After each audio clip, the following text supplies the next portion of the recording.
Fawn is a young orphan who's also a loser, but he's sharp-witted and determined to prove himself in this world at any cost. He has a totally unusual pet, a giant whale named Neon. Fawn spent years struggling, chasing his dream, and walking a path full of hardship and effort just to prove himself and reach the pinnacle of glory he had always dreamed of. And indeed, the dream was finally about to come true. But what happened was a shock, a literal disaster. The whale, whom he considered his closest friend and the one he trusted the most, betrayed their friendship and, without any warning, swallowed him. Yeah, just swallowed him out of the blue. Suddenly, Fawn wakes up to find himself thrown into the middle of a forest, not understanding anything. The biggest shock is that he's still alive. His body is intact, but his clothes are changed. Everything is messed up. The first thing he did was look around himself, searching for Nien, but unfortunately, there was no trace of the whale at all. While he was lost and confused, he decided to go down to a nearby river to drink some water, maybe to sober up or think clearly. But when he looked at his reflection in the water, he was shocked. His appearance had completely changed. He became much uglier than before, his face now strange and hideous, and it wasn't him at all. He started to break down, screaming and asking himself, "What happened? How is this me? I was the star." But amid his screaming and confusion, the noise attracted people around him, and they turned out to be soldiers. Fawn stood there, not understanding why they were coming for him. Suddenly, all the swords were raised against him, and they took him to prison, without even letting him speak. Let's go back a bit. Fawn was the leader of a sect called Lanqiu Pavilion, which was growing very rapidly in the world of spirits and heroes. His sole goal was to elevate it to the A-class in the rankings, and he had only one match left in a tournament called the SIC. Everyone was waiting, and was confident that he would win and raise the sect's name. On the day of the tournament, as he was leaving his sect, he found everyone standing there, bidding him farewell and cheering him on, saying, "Good luck, our leader." Fawn replied, "Don't worry, I will raise our name high." This tournament was a huge event, full of skilled people, some of whom weren't happy that someone like Fawn was participating, especially from a simple sect like his. However, on the other hand, there were respected people who believed in him, like the head of the Bai family, who knew Fawn's history well, and knew that he was from a great family that had been destroyed, and that Fawn was the sole survivor who managed to build a respectable sect from scratch that had reached B-class. And this happened at an unnatural speed, but the secret behind his strength wasn't in his body. Instead, he had a very deep understanding of dealing with spirit animals, which made his sect unique. Anyway, the tournament began. Fawn entered with full confidence, and, with a single hand gesture, summoned the giant whale, Nien. His opponent, Master Hong, was surprised by the whale's size and power, but didn't give up. He made a fiery gesture with his hand, and summoned his own giant monkey, and the battle began. The two beasts charged at each other, and collided in the middle of the arena. The monkey punched Nien, sending him flying, but Nien quickly got up and retaliated with a powerful blast of pressurized water. Fawn told Nien to ignore the monkey and focus on Hong himself, so Hong started running and dodging frantically, until the monkey grabbed Nien by the armpit and began spinning him around the arena. The spectators were about to be sent flying. The wind from Nien's tail was breaking chairs and scaring people, and when the monkey threw Nien, it would have literally destroyed the arena. But Fawn managed to regain control just in time. After that, Fawn flew into the sky with Neon and began executing his special move. But Hong had anticipated this and had a counterplan with his monkey. The monkey suddenly shot into the sky too, charged up its energy, and transformed into its new form. Its appearance was truly terrifying. It sent a giant fist of fire toward Fawn and Nien. The fans were nervous, but Fawn remained calm and thoughtful, saying, "I'm prepared for all of this, and I still have a secret weapon." Fawn used a special technique that allowed Nien to evolve to his second stage, and he began swallowing all the fire attacks one by one. After drinking them all, he returned all the fire he had consumed to the monkey. That should have been the win, but suddenly, Nien's body began to corrode. He started turning into something else. His eyes went crazy, and he began rampaging and destroying everything around him. Fawn quickly tried to cancel the summon, but it was useless. When Nien sensed that Fawn was trying to dismiss him, he turned, looked at him, and swallowed him. Back to the present. Fawn is currently tied up and placed in a cell. His appearance has changed. His spirit beast has disappeared. No one recognizes him, and people are treating him like a criminal, keeping him imprisoned. So, he decided to try summoning his spirit beasts with his new body, hoping they might help him. A small poodle and a cactus appeared. He was surprised by them, and thought he'd test their abilities to see if they could be useful. Unfortunately, the poodle's only talent is that it knows how to urinate on the ground, which it did right in front of him, making the prison smell disgusting. As for the cactus, its ability is to grow long branches that can wrap around people and restrain them, which honestly holds a bit of hope. Suddenly, Fawn heard the sound of a guard approaching him, so he told the spirit beast to return quickly before they were discovered. The guard entered and smelled the awful stench. He asked Fawn about the smell, and Fawn told him with utmost seriousness, "I did that." But the distance between him and the urination spot was unnatural, so the guard wasn't convinced. He said, "Come on, quickly. Lady Bai wants to see you in her room." As they were walking, Fawn tried to start a conversation and asked him, "Why does this lady want me?" Because he was honestly very nervous, and it wouldn't be surprising if they tortured him. But the guard walked in silence, not responding. They arrived in front of Bai's room. The guard knocked on her door and told her he had brought the prisoner as requested. She smiled and told him to leave and leave Fawn alone. At that moment, Fawn had managed to untie the ropes binding him, but he pretended to still be tied up. He entered the room and found her sitting and drinking tea. She called him by his new name, Liu Fanjing, and said, "Do you know why I let you live?" Fawn didn't understand anything, but tried to play along and said, "You must be planning to give me a second chance to fix my mistake." But suddenly, the woman started talking about the mistake, so he tried to apologize. However, Bai was determined and said she had no intention of forgiving him and that she planned to humiliate him. Fawn started to sense that disaster was coming and began moving backward. He tried to convince her that he was a failure and wouldn't be of any use to her. When he reached the door, he thought he could finally escape, but Bai said, "I didn't tell you to leave," and then attacked him with her spirit beast. Fawn managed to block the first attack, but then her snake revealed its true size, and the battle began. Bai thought she had finished him off, but to her surprise, he was still alive and came out with his spirit beasts, ready to fight. When she saw the poodle and the cactus, she laughed and said, "You plan to defeat me with these spirit beasts?" But Fawn had surprises hidden. He ordered the poodle to attack, and everyone thought it would die, but Fawn began controlling its movements himself, and the poodle started dancing and confusing the snake. At the same time, the cactus was in a strategic position, and Fawn ordered it to fly onto the snake's head, while it was distracted with the poodle. Indeed, the cactus hit the snake's head from the side, and it and the poodle started playing with the snake left and right. Bai was very surprised by Fawn's skill in controlling two spirit beasts at the same time, but she hadn't finished her plans yet. She ordered the snake to spin quickly and throw them away. Indeed, the snake tore the cactus's branches apart, swallowed it, and sent it flying. Bai celebrated and said, "That's it, I've finished him off." But she was a bit too hasty. From inside the snake, Fawn began controlling the cactus, which was inside its stomach, and wrapped it around the snake, strangling it. Strangely, the snake seemed to be enjoying it. Now the snake was tied up. Fawn ordered the poodle to use its strongest move, which, unfortunately, was urination. The poodle came out and drenched the snake from head to tail, and Bai was about to go crazy. She decided to evolve the snake to its second stage, and suddenly, the snake burst into flames to burn the cactus's branches. The cactus was indeed burned, the poodle was thrown far away, and it finally fell to the ground, unable to continue. Fawn was in big trouble after summoning his spirit beasts to return them to safety so they wouldn't die, but he was surprised that Bai had already decided to finish him off, especially after she had taken care of his spirit beasts. What happened was that Bai's snake suddenly attacked him, hitting him hard until he was sent flying and fell into the water. Fawn was drowning, trying to get out but unable to, and he began to feel that his end was near. But as he was drowning, he saw something passing by his face, something that gave him an idea. On the surface, Bai was standing, washing her shoes from the poodle's urine, when suddenly, Fawn emerged from the water. Bai was shocked. She was sure he had drowned and died, but he came out, and with him was a catfish that had been in the pond. He managed to make it one of his spirit beasts. Bai looked at him sarcastically and said, "You're really desperate. This catfish is known to be a failed spirit beast and isn't suitable as a pet. If raised well, it could become an invincible whale. But after what happened in the past, when a whale killed its master, it became known as the master killer." But Fawn tried to explain and convince her that the whale that killed its master was controlled by someone else, and that he had fallen victim to a conspiracy. However, Bai didn't believe what he said. On top of that, she told him that there weren't any catfish left in the entire country, now that they had all been eliminated by orders of the League. She said that the catfish he had was the last one, and her brother had brought it because he loved extinct spirit beasts. Honestly, no one except Master Lin Zhao of the Lingxia Pavilion could bring out the true power of the catfish, and that man had died long ago, meaning catfish had become completely useless. Fawn couldn't bear to hear her insult the catfish any longer, so he shouted at her, "Shut up!" Bai became extremely angry that he spoke to her like that and said, "Fine, I'll finish you off here and now." She ordered her snake to attack Fawn, but Fawn was ready. He grabbed the snake's fangs with his hands and prevented it from moving. At that moment, his catfish, named Nian, flew into the air, went behind the snake, and at Fawn's first signal, Nian bit the snake's tail and began sucking on it fiercely. Bai was shocked because this kind of attack could only be performed by Master Lin Zhao of the Lingxia Pavilion, who had died. But right before her eyes, the catfish swallowed the whole snake. Now, Bai had no defenses left, and Fawn managed to escape from the pond and started running as fast as he could. However, However, it didn't take long for the soldiers of the Bai family to get news of his escape. They sent ferocious wolves after him. Fawn tried to escape with all his might, but he knew he couldn't keep this up for long. When he reached the edge of the mountain, he decided to take a huge risk and jump, knowing the soldiers wouldn't jump after him. The problem was that if he jumped, he would surely die. So, he summoned his cactus and had its branches grab onto a distant rock peak. He used the momentum to swing like a pendulum and reach the second mountain, thus making it impossible for the soldiers to follow him. They spent the whole night searching for him but found nothing. In the morning, they returned to Bai and said, "We couldn't even find a footprint. He probably fell and died." But Bai wasn't convinced. She felt that Fawn was still alive and couldn't comprehend that he had defeated her like this and escaped. She kept yelling and screaming at them, "You failures! Search for him again! I want him dead or alive!" Suddenly, her brother entered the room because he had heard what happened and came to see what was going on. He said to her, "Tell me who did this to you." On the other side, Fawn woke up in the morning to the sound of a bird standing on his face, still not believing that everything that happened yesterday was real and not a nightmare. Bai was telling her brother everything that happened and how Fawn used the catfish to eat her snake. She kept begging her brother, "Avenge me," against him, but her brother didn't care at all that she was defeated. His only concern was that Fawn had stolen the rare catfish from his collection of extinct spirit beasts. Bai became very angry and kept saying, "So, I was defeated and humiliated, and you're upset about a fish?" Her brother replied with complete calm, "Honestly, the catfish isn't that strong. The most important thing about it is that it can suck things up, but only if they aren't moving. Even when it evolves and becomes a whale, it isn't powerful except in one case. If the one using it is Fawn Lingzhao, then the catfish becomes truly dangerous. But that man is dead, and no one knows his secrets." At that moment, Fawn was sitting on top of the mountain, channeling his energy into the catfish and thinking about everything that had happened to him. He felt regret for what he had missed in his old life and that all his hard work was lost because of an incident. But he had no intention of giving up at all. No matter how long it took, he would stand on his feet again and show the world who he was. The first step on his new path was to reunite his sect. So, he went to a shop and requested to rent the fastest spirit beast they had. Normally, he would have to pay a lot of money to rent fast spirit beasts like a shadow leopard or a blue condor. But Fawn confidently told them, "My family has a contract with the League, meaning I can borrow any spirit beast for free. Do you want to know what he rented and where he was going?" Fawn was standing in front of the receptionist, who was happy and willing to help him, but said, "Before I can do anything, I need to confirm which wing you belong to. Can you show me your sect's dance?" At that moment, Fawn's face turned redder than a solar eclipse, and he thought to himself, anything but that dance, because the dance was very embarrassing for him. But he had no choice. He started doing the dance, which resembled a drowning duck's dance. The receptionist burst out laughing and said, "Are you serious?" Fawn got angry and said, "Don't laugh. Look up my sect for me." But as soon as the receptionist went to check, he returned and said sadly, "I'm sorry, sir, but the Langxia wing has been erased from the member registry." Fawn couldn't believe his ears. The receptionist continued, "Look, everything happened one after another, in just 1 year. You died last May. After that, the Langxia wing, which was under you, was demoted to C-class because it lost its leader. Then, a few months later, the League issued an order to exterminate all catfish-type spirit beasts, which was the signature spirit beast of your wing. That's why they were demoted again to D-class. The biggest disaster was that they were attacked and robbed by a gang called the Masaks, and that blow was fatal. After that, the League completely removed them from the registry." Fawn was speechless and couldn't believe how all of this happened in just 1 year, but he quickly pulled himself together and said, "I must return to the wing as quickly as possible." The pig he was riding wasn't enough, but it would serve its purpose for now. He decided to stop by the Spirit Beast Service Center to treat Juan and the cactus. As soon as he entered, he went to the reception and spoke to an employee there, saying, "Excuse me, I have 2 spirit beasts that were badly injured. Can you treat them?" The girl took the spirit beasts from him and said, "You can come pick them up later once we finish treating them." He said, "Okay," and decided to wander around a bit and buy some things. He went to a store that sold training equipment and wanted to buy a defense scroll to train his spirit beasts. He managed to get the last one left in the store, but just as he was about to receive it, a man who seemed unstable entered, holding a tied-up girl. He said to the seller, "Give me that scroll now." The seller replied, "I'm sorry, but this customer came before you, and we operate on a first-come, first-served basis." The man got angry and said, "If I don't get what I want, I'll set this girl on fire." Fawn became very nervous, especially since he didn't have any spirit beasts to defend himself. But suddenly, the man focused on his face and said, "You're Liu? Where have you been all this time?" Fawn didn't understand anything. This man was Liu's old acquaintance before Fawn took over his body. Fawn tried to avoid the situation and said, "I was sleeping at home for a few days," and as he was leaving, he saw the girl the man had brought tied up. It seemed like he treated her like a slave. Fawn thought, "I can't leave her like this." So, he went over, untied the rope, and removed the bag from her head. He said to her, "Stay away from this kind of person. They're dangerous. After that, he left because he had important business. He taught his whale the defensive bubble skill, and the other two spirit beasts were healed, meaning he was now ready to visit his old friends. But as he was leaving, he noticed the girl he had saved standing silently, watching him from a distance. Meanwhile, at the Lanshu pavilion, Hualing rushed in to find Duan and said urgently, "Quick! There are people coming to attack us!" Duan ran outside and found a whole gang standing in front of him like nightmares. The gang leader said, "I like this place and want to live here. I won't leave it to people like you. From today, this land belongs to the Hard Rock Gang. If you don't want to die, get out." The leader was very confident that they wouldn't face any resistance because the sect was in a pitiful state. But Duan said with full confidence, "We may have lost our status, but we were never weak." Suddenly, Duan called out to his shadow cat, Jaime. At that moment, two gang members decided to attack him. One had a lizard, and the other had an ice spirit. The two fought together, so they had the lizard throw the ice spirit like a projectile at the cat. But Jaime was very fast and jumped away just before the ice spirit reached her. When she found an opportunity, she attacked the ice spirit and tore it to pieces. The lizard got excited and charged at Jaime, but unfortunately, it was too slow. Jaime seized the chance, circled behind it, and cut off its tail. The gang leader was about to explode with anger because his opponent turned out to be strong, and his spirit beast was fast, unlike the ones before. Jaime didn't wait and attacked with full force, tearing the lizard in half. Duan stood there, mocking the entire gang, saying they were fools if they thought they could defeat his cat. But as he was talking and boasting, the leader devised a despicable plan. He ordered the beetle to fire its horn, not at Duan, but at Hualing, aiming to distract Duan and Jaime and make them lose focus. Jaime saw what was happening and, without thinking, ran to save Hualing. Indeed, she destroyed the flying horn. But at that moment, the lizard revived and attacked from behind, biting her body with a fatal bite. At that moment, Fawn had just arrived at the pavilion, happy to be back after a full year. But as soon as he entered, he was shocked by the scene. The place was abandoned and dilapidated. The gates were open, and there was no maintenance. Suddenly, he heard a commotion coming from inside the courtyard. He ran to see what was happening, and was horrified by the gruesome sight. The lizard was standing there, eating Jaime's body, and when it finished, it threw her away like a broken toy. Duan ran at full speed to catch her. Duan sat there crying, saying, "Hold on, I'll treat you. Don't die." But it was too late. Blood was pouring out of her horrifically, and there was no hope. She truly died in his arms. With that, all the spirit beasts of the pavilion's members had died, and they had no protection left. The leader said to them arrogantly, "Get out of here now, or I'll show you dark days." He began reaching toward Hualing, but suddenly, his lizard was covered in a strange yellow liquid. Everyone looked up and saw a young boy standing on the roof with a small dog, but the dog didn't look ordinary at all. The boy was Fawn, and he said confidently to the leader, "What are you doing here?" The leader looked at him and said, "Don't interfere, kid. It's none of your business. We don't need any heroes." But when Hualing looked at the boy, she felt something familiar, as if she had seen him before. Fawn decided not to stay silent, and said he wouldn't allow anyone to occupy the land he had worked hard to build. Then, he ordered his dog, Juan, to attack. The leader laughed and said, "A dog? Are you kidding? I have a dragon lizard." The lizard charged at Juan, but to everyone's surprise, Juan blocked the attack. The leader couldn't believe his eyes. A small dog had defeated a dragon lizard. This was insane. But the truth was, all of this was due to Fawn's clever plan. The yellow liquid that had been sprayed on the lizard earlier was urine that severely weakened anything it covered. So, the lizard had been weakened from the start, and Fawn had already won the battle before it even began. The leader went crazy and said, "I won't fight alone. Everyone, summon your backup spirit beasts." Indeed, the entire gang released their spirit beasts and decided to attack Fawn all at once, but Fawn pretended to be terrified and ran outside the gate. The gang chased after him like kids, and when they ran out, suddenly, all their spirit beasts disappeared. How did they disappear? Suddenly, Fawn appeared and said, laughing, "Thank Neon for the delicious meal he just had." At that moment, the gang realized that Neon was a catfish, and the problem was that the League had issued an order to exterminate all catfish. The gang threatened to report him, but Fawn glared at them and said, "Say one more word, and I'll have Neon eat you too." The gang became extremely scared, apologized, and left without another word. After that, Hualing came out from behind the door and thanked Fawn for everything he had done. He was about to tell her the truth that he was Master Fawn Lingxiao and that he had returned in a new body, but then he remembered what had happened to his whale. Suddenly, Fawn entered the hall, and Hualing immediately introduced him to everyone as the man who had saved them from the attacking gang. Everyone was grateful, of course, after what had happened, but no one was in the mood to talk, especially Duan, because Jaime had died. Jaime was the first spirit beast Duan had ever received from Fawn, and they had been inseparable for almost 10 years. But now that she was gone and dead, Duan felt there was no meaning in continuing as a spirit beast trainer, and said he would leave the place and go away. At that moment, Fawn remembered that Duan was the first person to join his pavilion when he was still building and establishing demolishing it. Back then, Fawn hadn't achieved anything yet and had no accomplishments, but he dreamed that this pavilion would become one of the strongest on the entire continent. But now, everything had changed. It wasn't just Duan who was broken. The other members of the pavilion had also lost their spirit beasts in the battle and saw no reason to stay in this place. Fawn tried to stop Duan and said he could help them rebuild the pavilion from scratch, but Duan laughed sarcastically and said, "And what can you, a stranger, do for us?" Huoling was about to cry as she begged him not to leave, insisting, "We must continue and fulfill our master's wish." But Duan replied, "Fanling Shao is dead, and he was the only one holding us together. Without him, we are nothing." One by one, the members of the pavilion began to leave because there was no hope, no motivation, and no energy left to fight. Fawn tried to persuade them until the last moment, telling them that if they gave him some time, he could solve all their problems and restore the pavilion to its former glory. But no one believed him, and just like that, the Lingxia pavilion came to an end. The next morning, only 3 members remained, besides Huling. She was very sad about what had happened, especially since after their master's death, Duan was supposed to take over leadership of the pavilion because he was the strongest among them. But now that he had withdrawn, they had to appoint a new leader. Huling thought she had the perfect solution, and at first, Fawn thought she was talking about him, but to his surprise, she meant Huoling herself. At first, Huoling said, "I'm not qualified," but when everyone insisted, she agreed and said, "Okay, I'll take the position temporarily." They placed Huoling's picture in the leadership corner, and at that moment, the remaining members asked her, "What's the first step we should take?" Before she could respond, Fawn stepped in enthusiastically and said, "Let's go hunt for new spirit beasts." He pulled out a map to search for a suitable hunting ground, but unfortunately, all the good spots were already taken, so there was no hope of finding anything decent. Suddenly, Fawn said, "Wait, I know a secret place where we can start." Indeed, that same day, everyone followed him to the so-called secret place, but when they arrived, they found the place crowded like a market. Fawn laughed and said, "I didn't say this was the place." Then, he led them deep into the forest, and when he was sure no one was following them, he suddenly jumped off the edge of a cliff. Everyone thought he had been injured, but he turned out to be fine and called out to them, "Come down after me." He used the cactus plant to lower them safely into the abyss, where he showed them the entrance to a secret cave. Fawn said to them, "This is a secret area, and no one knows about it. If we're lucky, we'll find the Lord still inside." Huling was surprised and asked, "What do you mean by Lord?" Fawn explained, "The Lord is a title given to spirit beasts whose natural strength is higher than others. For example, if I have a cat and a tiger at the same level, the tiger will be stronger." He also told them, "Most of the spirit beasts here are of the soldier type, and they tend to be a bit cowardly. But the Lord is aggressive and very fierce, so we must be careful if we encounter one." Suddenly, Yuri saw a fire-type spirit beast from afar and asked Fawn, "Is that my type?" Fawn looked and said, "That's the Anaru fox. It has 3 tails, which means it's in the second stage of spiritual bonding, so it definitely has an owner and master nearby." He immediately warned them, "Be careful, there's someone else here besides us." Suddenly, Fawn was attacked from behind, but fortunately, he dodged the blow. The attacker said to them, "This place is mine. If you don't leave, I'll hurt you." This boy was threatening them to scare them and claim the Lord for himself, but Fawn laughed and said, "With your weak fox, you think you can defeat us? Impossible." The others joined in the conversation, saying, "We can easily defeat you and your spirit beast."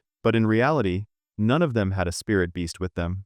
They were just joking and trying to scare him. But Fawn told them to act strong and confident in front of him, and to stay calm to make him panic. And indeed, the plan worked, especially when the boy saw X's strange behavior and got scared. He said, "I'm not dealing with these crazy people," and left them, walking away. But suddenly, Fawn felt intense pressure in the cave, and said to them, "The Lord is coming." Before they could plan what to do, the boy's fox ran toward the Lord. Fawn and the others ran after him, and when they arrived, they found that the Lord turned out to be an adult beast with a unique ability. Xiu stood in front of the panda and shouted to everyone, "Stay out of my way, I'll finish it off alone." At that moment, Fawn thought to himself, "All right, he really got here before me. Let him try first." Xiu called out to Fertile Lands and shouted, "Attack him." His beast flew toward the panda, but suddenly, the panda's horn glowed, and a laser beam shot out, hitting Xiu in the chest. Suddenly, the colors began to fade from Xiu's body, and he stood there, not understanding what was happening.